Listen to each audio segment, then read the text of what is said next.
Friends, ये story का अंतिम भाग है।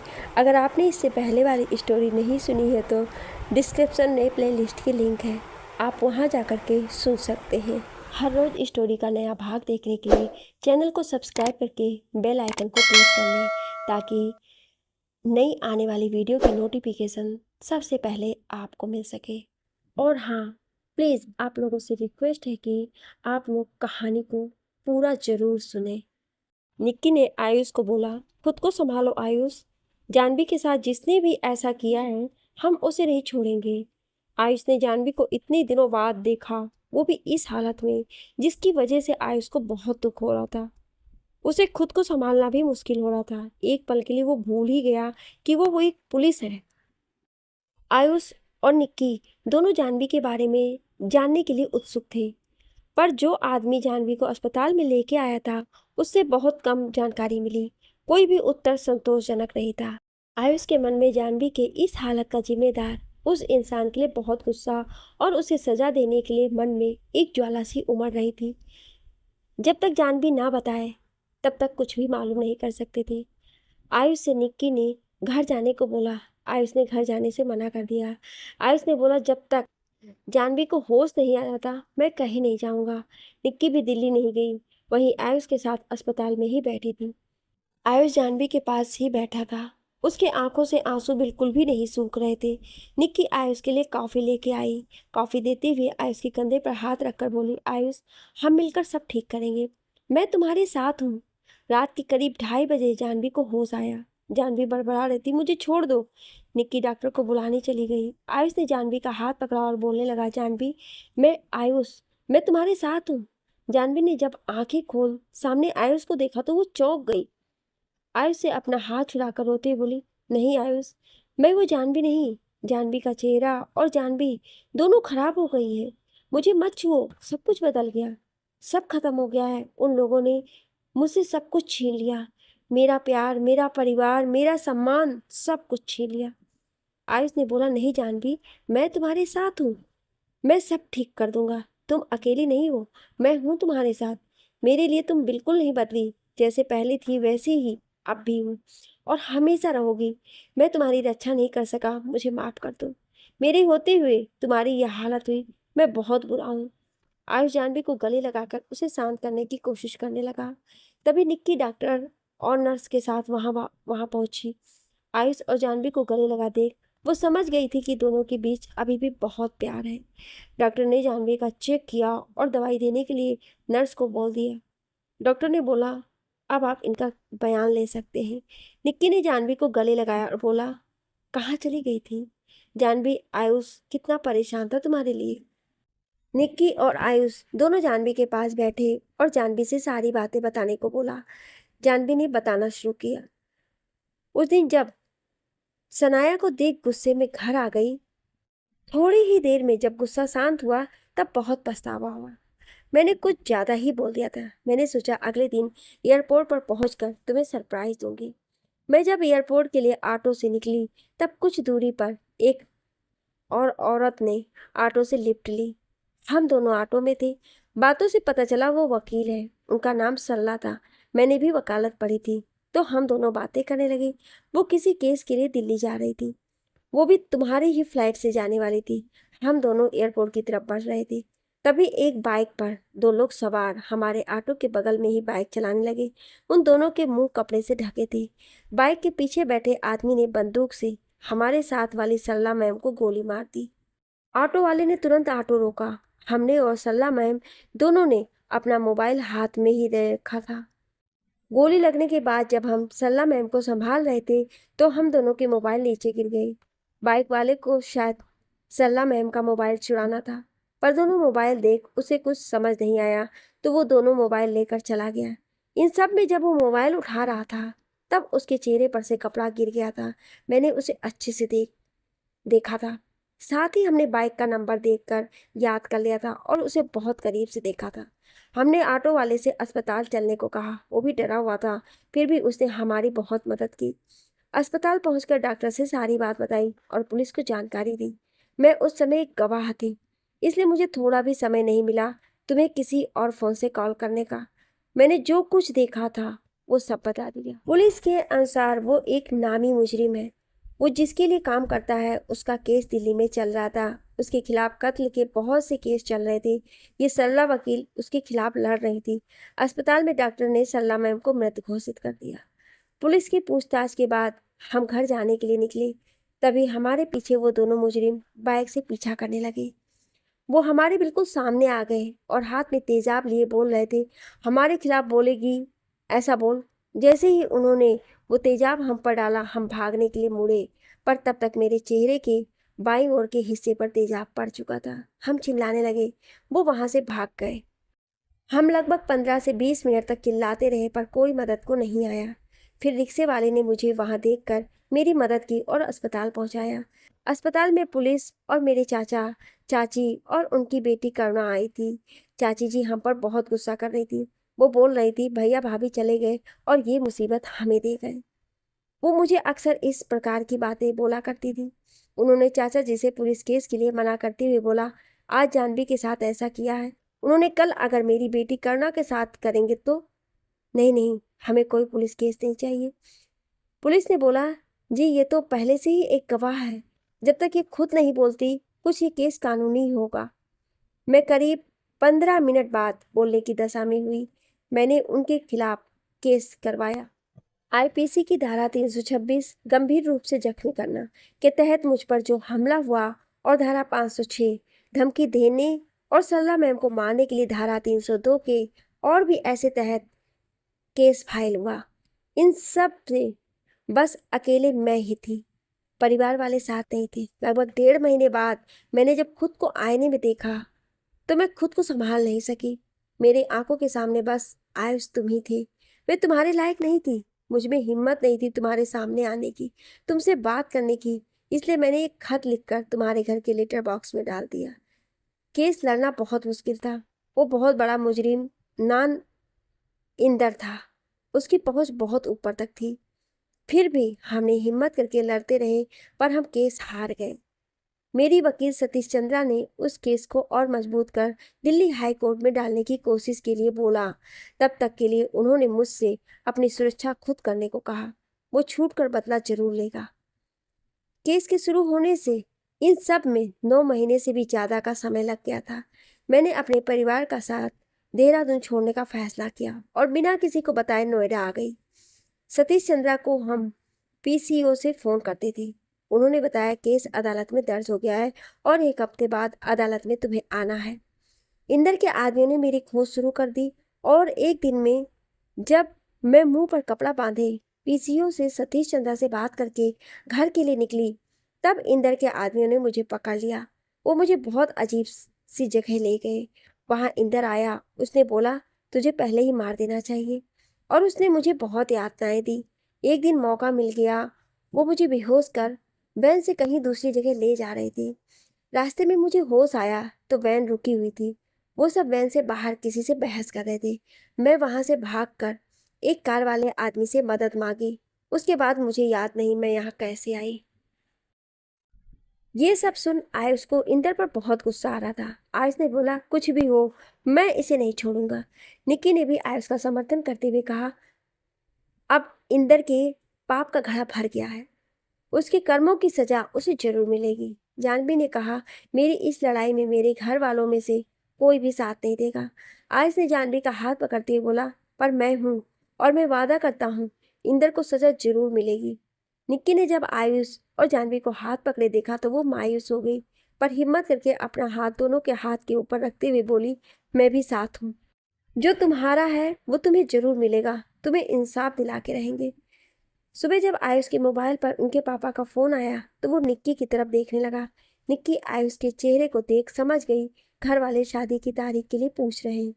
आयुष निक्की को इस तरह देख रहा था मानो वो उससे इजाजत मांग रहा हो, जानवी की मदद और उसका साथ देने के लिए। निक्की और आयुष एक दूसरे को देखते रहे। मोबाइल बजता रहा और कॉल भी कट गई। तब निक्की का मोबाइल पर निक्की के परिवार वालों का फोन आया।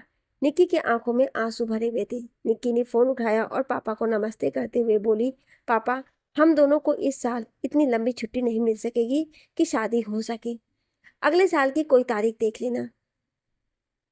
इन सब बात का पता जानवी को नहीं था। आयुष ने निक्की को गले लगाकर थैंक यू बोलते हुए बोला, तुम मेरे बिना कुछ कहे सब समझ जाती हो। निक्की बोली, बचपन से तुम्हें जानती हूँ, समझती हूँ। निक्की दिल्ली के लिए निकल गई। वहां पहुंचकर इंदर के खिलाफ केस दर्ज किया। उस पर पहले से ही बहुत केस चल रहे थे। जानवी की सुरक्षा के लिए आयुष ने निक्की से जानवी को अपने पास रखने का सुझाव दिया। निक्की और जानवी एक साथ रहने लगे। निक्की जानवी को बीते कल से बाहर निकलने के लिए हर सार्थक प्रयास करती, पर जानवी तो जैसे मुस्कुराना ही भूल गई। निक्की ने जानवी को अपने और आयुष की बचपन की शरारत भरी फोटो दिखाई। तब जानवी ने निक्की से पूछा, निक्की, तुमने इतने साल एक साथ रहे तो क्या तुम्हें कभी आयुष से प्यार नहीं हुआ? निक्की ने नजरें झुकाकर बोला, हाँ, दोस्तों में प्यार तो रहता ही है, तभी तो दोस्ती इतनी लंबी चलती है। निक्की बोली, मैं खाना लगाती हूँ। जानवी ने निक्की का हाथ पकड़ उसे रोकते हुए पूछा, निक्की, तुम भी जानती हो मैं क्या पूछ रही हूँ। मैं नहीं चाहती आयुष मेरी परेशानी के कारण परेशान हो। उसकी भी जिंदगी है। मैं अपनी वजह से आयुष को परेशान नहीं कर सकती। वो बहुत अच्छी लड़की पाने योग्य है, मैं उनके लायक नहीं। निक्की जानवी से बोली, जो समय के साथ बदल जाए वो प्यार नहीं मौसम होता है। तुम ये सब छोड़ के इंदर के केस के बारे में बताओ। तुम भी वकील हो, इस केस में हम सबको मिलकर इंदर को हराना। इंदर पर चल रहे पहले से ही केस के लिए कोर्ट में सुनवाई थी, क्योंकि जानवी का केस नोएडा में दर्ज हुआ था तो आयुष भी केस के लिए कोर्ट आया था। जानवी को गवाही के लिए बुलाया गया, जहां जानवी के बलात्कार और तेजाब से हमले के बारे में बताया गया। जानवी से पूछे गए हर सवाल जानवी को बहुत तकलीफ दे रहे थे। कोर्ट ने सुनवाई के लिए अगली तारीख दे दी। इंदर के खिलाफ केस मजबूत था, फिर भी इंदर कोर्ट के बाहर यही बोलता कि मुझे बचाने वालों की कमी नहीं है, देख लेना मैं बच निकलूंगा।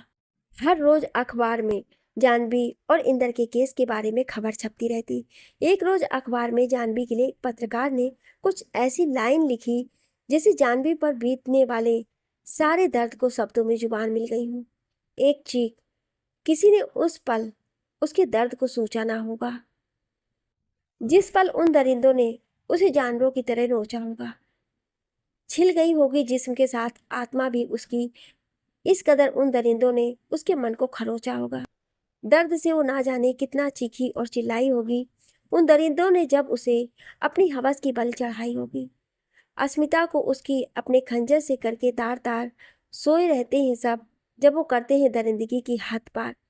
धार बन आंखों से उसके बह रहे होंगे सैलाब अनेक, रौंदे होंगे कदमों तले जब उसके देखे ख्वाब हरेक।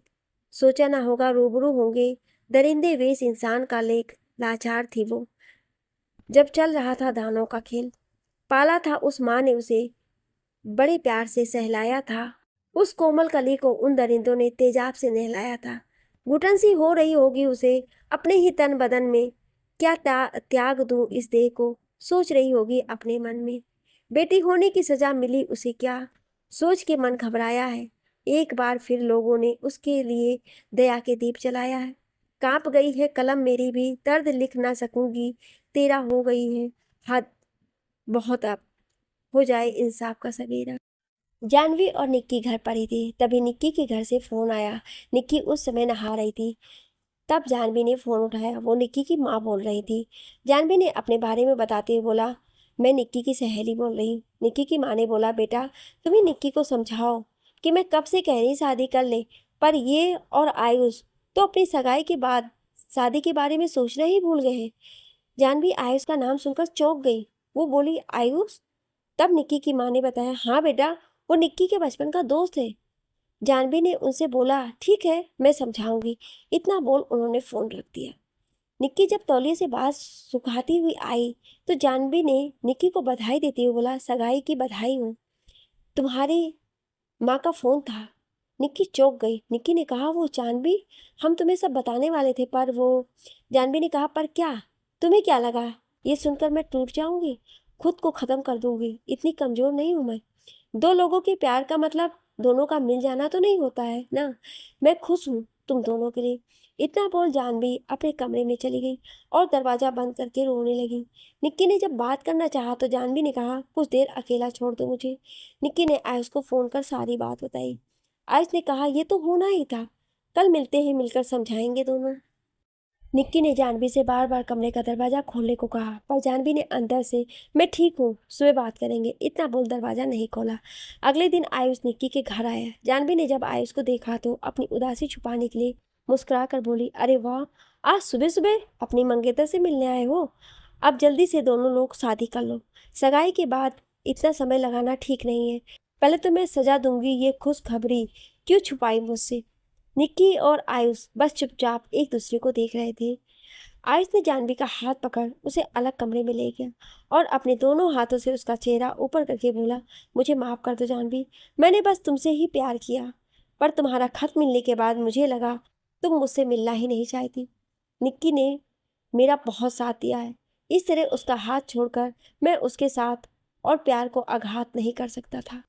मैं हमेशा तुम्हारी मदद करूंगा, पर जो जगह निक्की को दे दी है वो उससे नहीं छीन सकता। जानवी रोते हुए बोली, मैं समझ सकती हूँ, सब कुछ बदल गया, मैं पहले जैसी नहीं रही, ना मेरा चेहरा ना ही मैं। हम जैसी लड़कियों को कोई दया तो दिखा सकता, पर अपना नहीं सकता। तुम दोनों मेरे इंसाफ की लड़ाई में साथ दे रहे हो, मेरे लिए यही बहुत बड़ी बात है, क्योंकि मेरा परिवार, मेरे अपने ही मुझे छोड़ चुके हैं।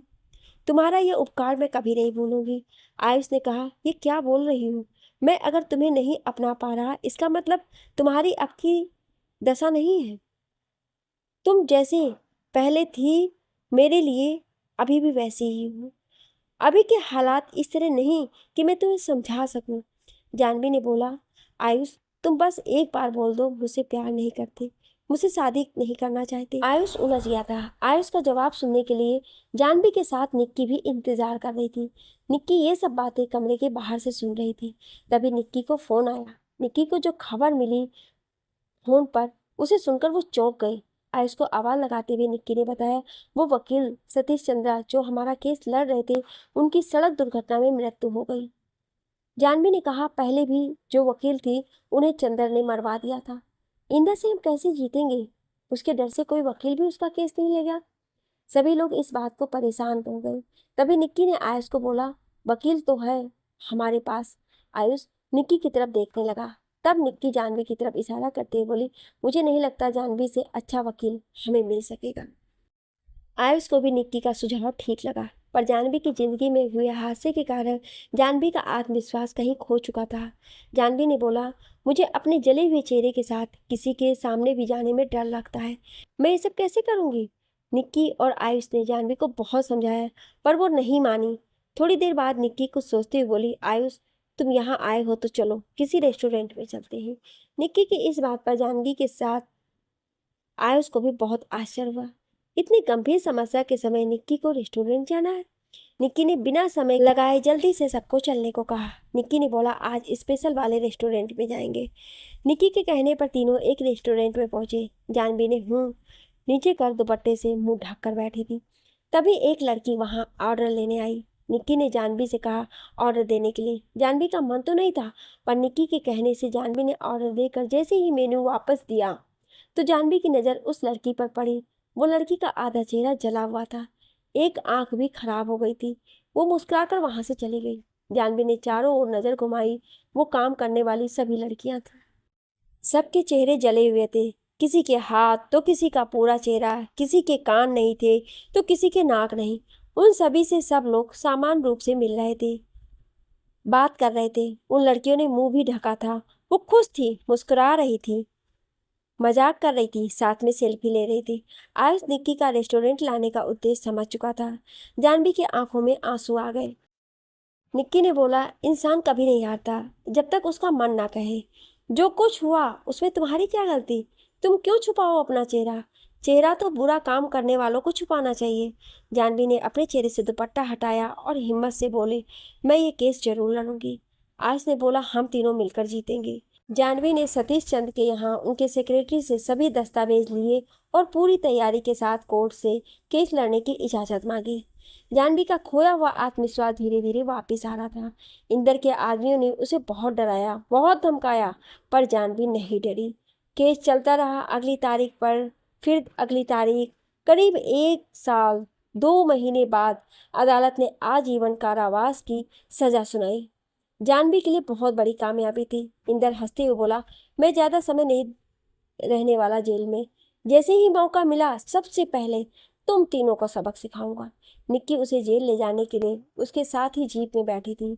इंदर धमकी पर धमकी दे रहा था, निक्की बस मुस्कुरा रही थी। इंदर बोल रहा था, हंस ले जितना हंसना है, तेरी ये हंसी और शकल जानवी से भी बुरा कर दूंगा। जीप जैसे ही पुल पर आई, निक्की ने इंदर की तरफ देखकर बोला, तेरा बायोडाटा पढ़ा है, सुना है, तुझे तैरना नहीं आता है। निक्की की मुस्कान और उसके ऐसे सवाल से इंदर के मन में कुछ अनहोनी की आशंका हुई। निक्की ने जीप चला रही कांस्टेबल स्वाति से इशारा किया। इंदर उठकर निक्की पर अपने बंधे हाथ से हमला किया। इतने में स्वाति ने जीप इस तरह घुमाई कि वो पुल के नीचे बह रही नदी में जा गिरी। स्वाति और बाकी के कांस्टेबल वहां से तैर के निकल गए। थोड़ी देर बाद निक्की भी पानी से बाहर आ गई। निक्की और उसके साथियों ने बताया, इंदर की जीप में हमला करने से जीप बेकाबू हो गई और नदी में जा गिरी।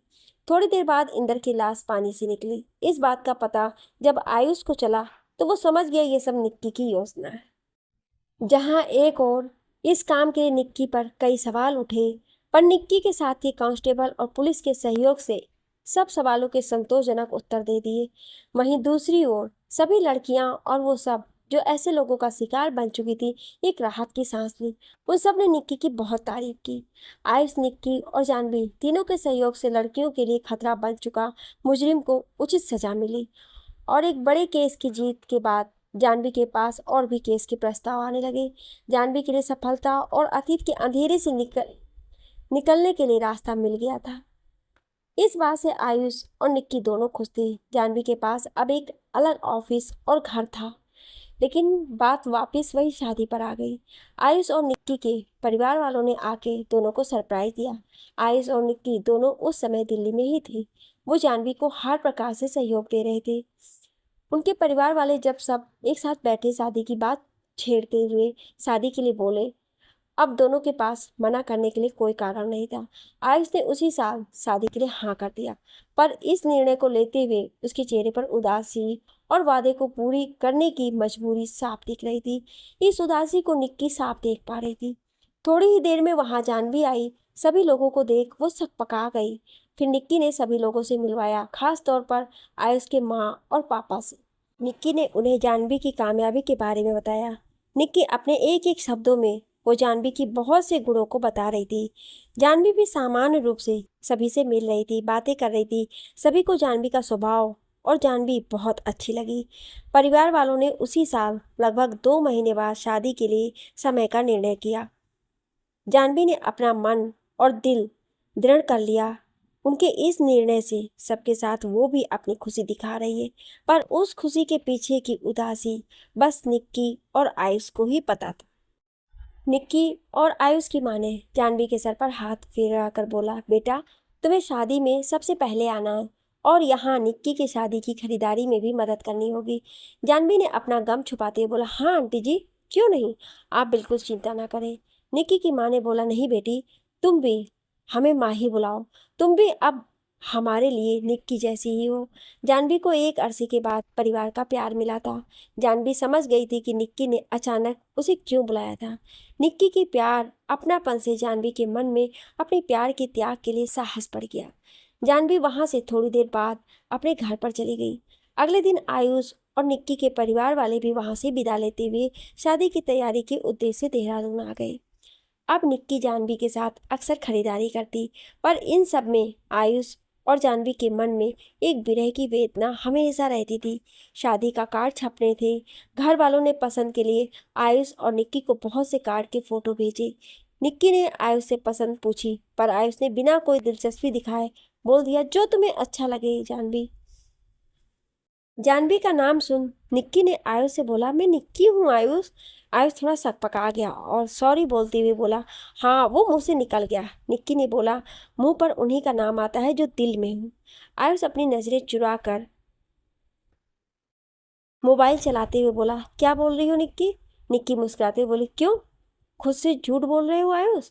जो तुम कर रहे हो उसे हम तीनों खुश नहीं रहेंगे, तुम्हें पाकर भी नहीं पा सकती, क्योंकि तुम जानवी के दिल में और जानवी तुम्हारी। आयुष आश्चर्य से जानवी को देखते हुए बोला, पर अब ऐसा कुछ नहीं है निक्की, जानवी भी इस बात को समझ चुकी है। तुमसे वादा कर तुम्हें बीच राह में नहीं छोड़ सकता। निक्की आयुष का हाथ पकड़कर बोली, कौन सा वादा? जिस वादा को तुम्हारा दिल ने कभी माना ही नहीं। तुम्हें बचपन से जानती हूँ, कुछ ना भी बोलो तो भी समझ जाती हूँ। आयुष अब अपनी उदासी को आंखों से बहने से रोक नहीं सका। तुम और जानवी जरूर मिलोगे, निक्की ने बोला। घर वालों को मैं समझा लूंगी। घर वालों को समझाना आसान नहीं था। आयुष और निक्की दोनों छुट्टी लेकर गए और सबके सामने सारी बात कही। आयुष के घर वालों को समझाना मुश्किल था। जानवी का बलात्कार हुआ था, उस पर तेजाब से हमला हो चुका था। आयुष की तरह उसके परिवार का दिल बड़ा नहीं था। समाज के तानों के बारे में सोचकर वो लोग बिल्कुल भी सहमत नहीं हुए। जानवी उन्हें पसंद भी, पर एक बहू के रूप में नहीं। निक्की ने उनके घर वालों को बहुत समझाया। आयुष के निर्णय की प्रशंसा करने की बजाय उसकी पसंद को ही गलत बोल रहे थे। निक्की ने आयुष की माँ से बोला, आप भी एक औरत हैं, एक औरत के नज़रिए से सोचिए। क्या जानवी हक नहीं सामान्य जीवन जीने का, शादी करने का, खुश रहने का? निक्की की इसी प्रकार की कई बातों से उन सब की सोच और निर्णय को बदलने पर मजबूर कर दिया। जानवी को निक्की ने फोन कर अपने घर देहरादून बुलाया और शादी के बारे में बताते हुए बोली, इस जन्म में आयुष तुम्हारा, पर अगले जन्म में आयुष को हम नहीं देंगे। जानवी और आयुष आंखों में आंसू लिए मुस्कुराने लगे। दोनों की शादी रस्म रिवाज से हुई और इस शादी में एक अलग मिसाल कायम की। जानवी का कन्यादान निक्की की माँ और पिताजी ने की। उन्होंने जानवी को अपनी बेटी माना, नहीं बल्कि बेटी के लिए कर्तव्य भी पूरे किए। प्यार सच्चा होता है तो चेहरे की सुंदरता मायने नहीं रखती, बस दिल रखता है। जानवी अपनी वकालत में इतनी कुशल थी कि जल्द ही सफलता और प्रसिद्धि मिलने लगी। जानवी बलात्कारी के खिलाफ और एसिड अटैक के खिलाफ लड़कियों के लिए बिना किसी शुल्क के केस लड़ती है। राघव, जिसे निक्की की कहानी सुना रही थी, ने पूछा, निक्की का क्या हुआ? निक्ता ने बोला, निक्की को दो ही लोगों से प्यार था, एक आयुष और दूसरा अपने देश से। उसने पूरा जीवन देश को समर्पित करने को सोचा और कभी शादी ना करने का फैसला लिया। प्यार तो एक तरफा मोहब्बत को कहते हैं, जो दोनों तरफ से हो जाए उसे किस्मत कहते हैं। आयुष को पाकर भी अगर आयुष के दिल में जानवी हो, वो उदास रहे, तो ऐसा प्यार को हासिल कर लेने से क्या लाभ, जिसमें अपने प्यार की खुशी ही ना हो। प्यार को पाने से ज्यादा उसकी खुशी महत्व रखती है। आयुष और जानवी को साथ खुश देखना ही निक्की के लिए प्यार था, और ऐसा प्यार वो आयुष के साथ हमेशा करती रहती है। राघव की तरफ देख निक्ता ने बोला, समझे कुछ? अब मैं यहाँ से जा रही हूँ और यहाँ की डॉक्टर मेरी बचपन की सहेली है। अगर फिर से कुछ भी ऐसा आत्महत्या करने की कोशिश की तो अभी मेरा गुस्सा नहीं देखा है तुमने। तभी वहाँ राघव को चेक करने डॉक्टर मधु आती है। डॉक्टर मधु निक्ता को देख बोलती है, क्या बात है मैडम, बिना काम के तो मिलती ही नहीं। निक्ता ने बोला, हाँ काम ही ऐसा है। निक्ता जाने लगी, तभी मधु ने आवाज दी, निक्ता, ओ निक्की। निक्ता नहीं सुन रही थी। तब मधु और पास जाकर बोली, मेरी बेटी का जन्मदिन है कल, तुम्हें आना होगा निक्ता। निक्ता ने आने को हाँ कहा। राघव ने जब डॉक्टर मधु के मुंह से निक्ता को निक्की के नाम से बुलाते सुना तो वो समझ गया ये कहानी किसकी है। राघव इससे पहले कि कुछ कह पाता, निक्ता वहां से जा चुकी थी। वो राघव के आंखों से ओझल हो गई थी। राघव के मन में निक्ता की कहानी ने बहुत गहरा असर किया था। वो बार बार निक्की आयुष के ही बारे में सोच रहा था। उस पर निगरानी के लिए एक हवलदार तैनात था, क्योंकि उस पर जानलेवा हमले की शिकायत की गई थी। अगले दिन जब निक्ता पुलिस स्टेशन पहुंची तो हवलदार एकदम से आया और डरते हुए स्वर में बताया कि राघव अस्पताल से भाग गया है। ये सुन निक्ता को बहुत आश्चर्य हुआ, क्योंकि उन्हें राघव से ऐसा करने की बिल्कुल भी उम्मीद नहीं थी। उन्होंने वहां तैनात हवलदार की जोरदार डांट लगाई। निक्ता ने सबको बोला, जल्दी खोजो उसे, उसके घर, राजन के यहाँ, हर जगह, कुछ भी हो जाए वो अभी ही चाहिए यहाँ। निक्ता सर पर हाथ रख चिंता से अपनी कुर्सी पर बैठ गई। थोड़ी ही देर में एक जानी पहचानी आवाज निक्ता के कानों में पड़ी, निक्ता मैम। निक्ता ने जैसे ही सर उठाकर देखा तो राघव सामने खड़ा था। निक्ता उसे देख आश्चर्य से बोली, कहाँ भाग गए थे अस्पताल से, और अब यहाँ वापस भी आ गए? राजन को कुछ किया तो नहीं ना? राघव ने मुस्कुराते हुए बोला, नहीं, मैं तो बस अपने से हुए एक गलती की माफी मांगने गया था। निक्ता ने बोला, तो तुम राजन के पास गए थे? राघव ने बताया, जी, मैं उसके पास ही गया। वो मुझे देखकर डर गया। मैं उसके पास गया और बोला, मैं बस तुमसे माफ़ी मांगने आया हूँ। मेरी इस गलती की तुम्हें जो सज़ा देनी है दे दो, पर मुझे माफ़ कर दो। मैंने बहुत गलत किया। सिया और तुम दोनों के प्यार को मैं समझने के बजाय अपनी एक जिद को प्यार समझ बैठा। ये नहीं सोचा कि सिया की खुशी किस में है, वो क्या चाहती है। मुझे माफ़ कर देना। मैं कभी भी तुम्हारे और सिया के बीच नहीं आऊँगा। सिया तुम्हारे प्यार से खुश है, बस वो खुश रहे, किसी के भी साथ हो। इतना बोल मैं अपने आप को आपके हवाले करने आया हूँ। निकिता ने कहा, तुमसे कुछ ऐसी ही उम्मीद थी। तभी राजन सिया के साथ राजन के पिता वहां आए। उन्होंने राघव के खिलाफ केस राजन के कहने से वापस ले लिया। जब राजन ने सिया को राघव के माफ़ी मांगने वाली बात बताई तो सिया ने राजन से राघव को माफ़ करने को कहा। वो हमारा दोस्त है, उसे अपनी गलती का एहसास है। निकिता ने सभी बातों और सबके स्टेटमेंट लेकर साइन करा लिया और राघव को चेतावनी देकर छोड़ दिया। राघव से कहा, नए सिरे से जीवन शुरू करो। राघव जब वहां से निकला उसकी सोच बदल चुकी थी। उसे बहुत आत्मविश्वास और जिंदगी के प्रति लगाव महसूस हुआ था। अपने परिवार से मिलकर बहुत खुश हुआ। उनसे भी अपने किए की माफ़ी मांगी। कॉलेज में 12 के पेपर का समय आने वाला था। राघव के पास इन सब घटनाओं के बाद बहुत कम समय था। वो मेहनत करके अपनी छवि को फिर से सफल बनाना था। वो कॉलेज जाता पर अब किसी से बात नहीं करता, बस क्लास और पुस्तकालय। यदि कहीं सिया और राजन दिख भी जाते तो राघव वहां से चला जाता। वो उन लोगों के पास भी नहीं जाता, ना बात करता। वो अपनी खुद से हुई दोस्ती से खुश था। पर सिया को यह सब बहुत अखरता था। राघव का नज़रअंदाज करना उसे अच्छा नहीं लगता था। वो बचपन का दोस्त था। सिया जब भी बात करना चाहती पर राघव बस उसके पूछे बातों का जवाब देता और अतिरिक्त कुछ नहीं बोलता था। परीक्षा खत्म हुई, सबकी छुट्टियां शुरू हुई, पर राघव कहीं नहीं गया। छुट्टियों में बस परिवार के साथ समय बिताता। परीक्षा का परिणाम आया। राघव ने फिर से टॉप किया था। उसका खोया हुआ सम्मान वापस मिल गया। राघव ने आगे की पढ़ाई कहीं उस शहर से दूर करनी चाहिए।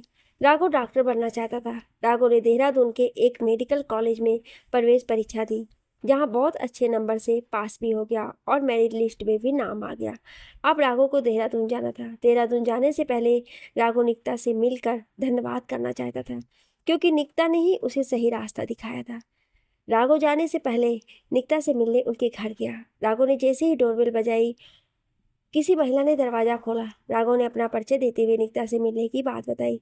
उन महिला ने आवाज़ लगाई, निकिता मैडम, आपसे कोई मिलने आया है। राघव को उन्होंने सम्मान सहित बैठाया। थोड़ी ही देर में निकिता आ गई। उन्होंने राघव को देखा, कहा, तुम यहाँ, सब ठीक है? राघव ने कहा, हाँ सब ठीक है, और ये ठीक आपकी वजह से है। राघव ने बड़ी सी तस्वीर जो चमकदार कागज से ढकी हुई थी निकिता की तरफ बढ़ाते हुए धन्यवाद कहा और अपने रिजल्ट के बारे में बताया। निकिता बहुत खुश हुई।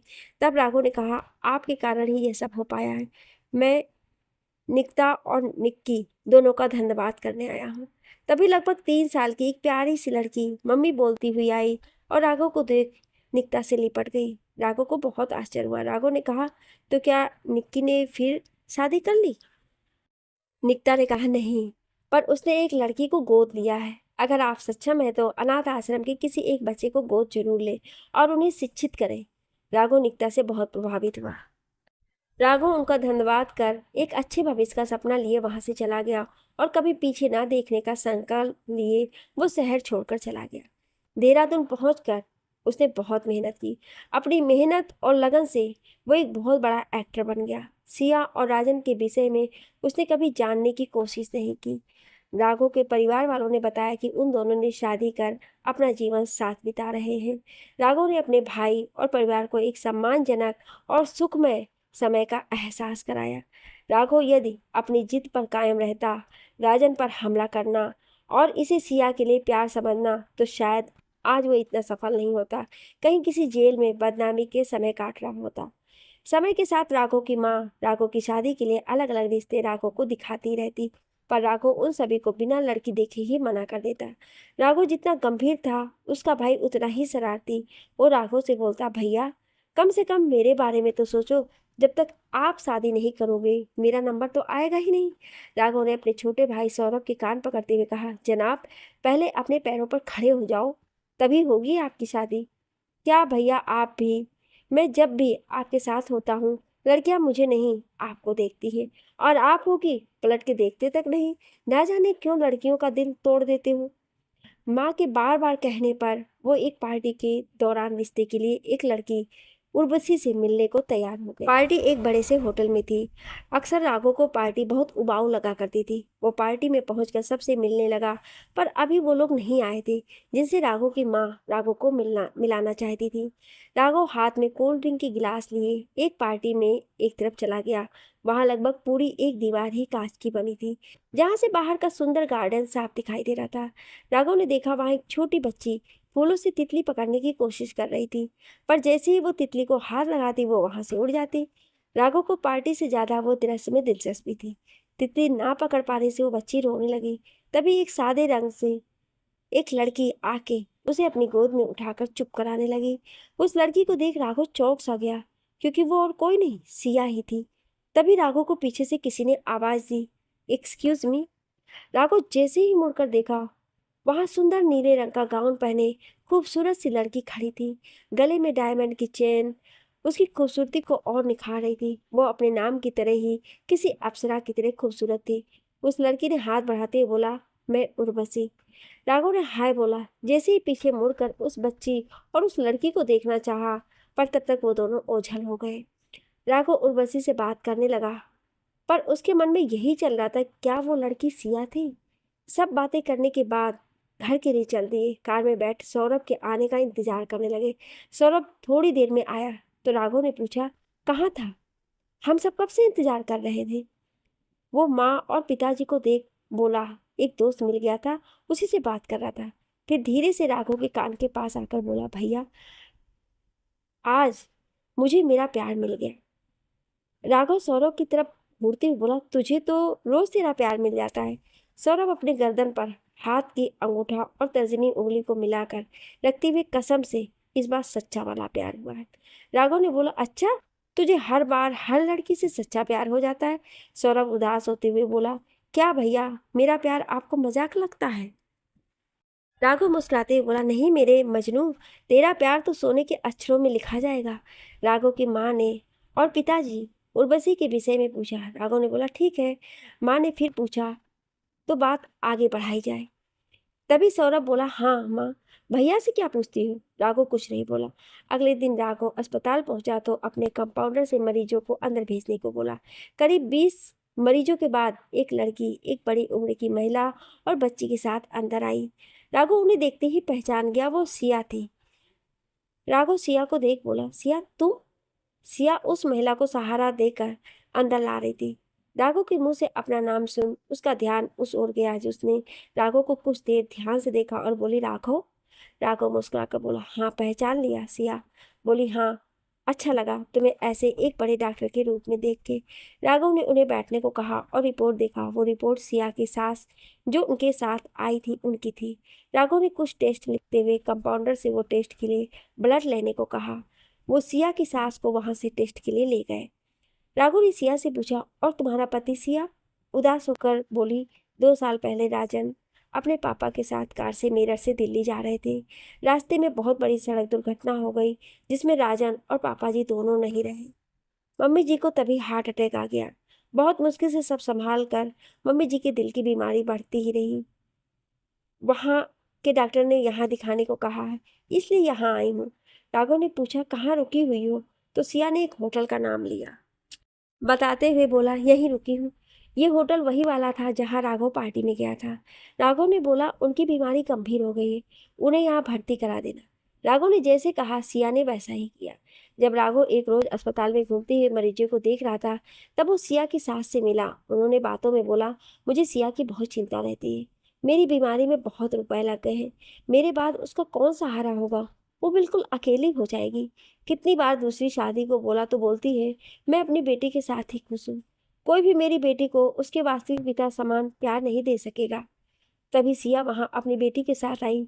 सास से चल रही बात वहीं रुक। राघव ने सिया की बेटी के साथ बात करने लगा। उसने उससे नाम पूछा। उसने अपना नाम माही बताया। राघव जब घर गया, उसके दिमाग में सिया के सास की बातें ही घूम रही थी। राघव को पता था उनके पास ज्यादा समय नहीं है। अपनी बीमारी के साथ वो ज़्यादा दिन तक जीवित नहीं रह सकेंगी। राघव को ना चाहते हुए भी सिया की चिंता होने लगी। अगले दिन राघव सिया से मिला और कुछ ज़रूरी बात करनी है बोलकर अपने केबिन में आने को कहा। राघव ने सिया के सामने अपने दिल की बात बताते हुए उसे अपनी पत्नी बनाने का प्रस्ताव किया। सिया ये सुनकर चौंक गई। वो बोली, मुझे दया नहीं चाहिए, मैं अपनी बेटी और राजन के यादों के साथ खुश हूँ। राघव ने कहा, ये दया नहीं, मेरा प्यार है। मैं पूरा निर्णय तुम पर छोड़ता हूँ, जैसा तुम्हें ठीक लगे, पर मैं वादा करता हूँ माही का अच्छा पिता बनूंगा, उसे पिता की सारी खुशियाँ दूंगा। मैंने तुम्हारी सास से भी इस विषय में बात की, जो भी फैसला हो बता देना। सिया की सास ने सिया से ये शादी को करने और घर बसा के खुश रहने को कहा। बहुत सोचने के बाद सिया शादी के लिए मान गई। राघव की माँ ने राघव को समझाते हुए बोला, वो एक विधवा है और एक बच्ची की माँ भी। राघव ने बोला, तो क्या हुआ माँ, जीवन खत्म तो नहीं हो जाता, उसे भी हक है खुश रहने का। राघव ने अपनी बातों से सबको बहुत मुश्किल से मना लिया। उर्वशी से मिल सभी हालात समझा कर उसे माफी मांगते हुए एक दोस्त का हाथ बढ़ाया। उर्वशी के मन में राघव के लिए बहुत सम्मान उत्पन्न हो गया। सबके सहमत होने के बाद राघव ने सिया से शादी कर उसे और उसकी बेटी को अपना लिया। सौरभ बोला, तो भैया इसलिए सब रिश्तों को मना करते थे। कुछ ही महीनों बाद सिया की सास अंतिम सांस लेते हुए दूसरे लोक में चली गई। इस कहानी में सबसे अच्छा किरदार आपको किसका लगा, कमेंट करके ज़रूर बताएं और ऐसी ही कहानियाँ सुनने के लिए हमारे चैनल को सब्सक्राइब जरूर करें। Thank you.